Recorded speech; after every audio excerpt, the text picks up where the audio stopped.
హిందువులైనటువంటి నా సహోదరి, సహోదరులకు నా శుభములు తెలియజేస్తున్నాను. స్నేహితులారా, క్రైస్తవుల గురించి మీరు కలిగినటువంటి అభిప్రాయం చాలా తప్పైనది. చాలా మంది హిందువులు ఇలా అనుకుంటూ ఉంటారు. క్రైస్తవులు మత ప్రచారం చేస్తున్నారు. క్రైస్తవులు వారి మతంలోకి వారిని లాక్కుంటున్నారు అని. క్రైస్తవ్యం అంటే ఒక మతం అనుకుంటున్నారు. సహోదరులారా, క్రైస్తవం అంటే అది మతం కాదండి. ఒక మంచి మార్గం. యేసుక్రీస్తు ఒక కులానికో లేదా ఒక వర్గానికి చెందినటువంటి దేవుడు కాదు. చాలా మంది యేసుక్రీస్తు అంటేనే ఒక తక్కువ కులానికి చెందిన దేవుడు లేదా ఒక వర్గానికి చెందినటువంటి దేవుడు అని నిర్ణయం తీసుకుంటూ ఉంటారు. తప్పండి అది. యేసుక్రీస్తు అందరికీ ప్రభువు. యేసుక్రీస్తు సమస్తాన్ని సృష్టించిన వాడు. ఆయన మార్గం మతం కాదండి. అది సత్యమైనటువంటి మార్గం.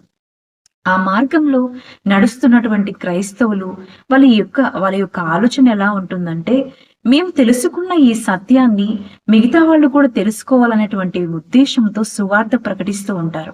అయితే చాలా మంది హిందూ సహోదరి సహోదరులు సువార్త ప్రకటించుచున్నటువంటి వారిని బహు భయంకరంగా దూషిస్తూ స్త్రీలైనటువంటి వారిని బలవంతంగా వారికి బొట్లు పెట్టడం, బలవంతంగా పేడ నీళ్లు చల్లటం, ఇటువంటి భయంకరమైనటువంటి కార్యాలు సువార్త ప్రకటించే వారి మీద చేస్తూ ఉంటారు.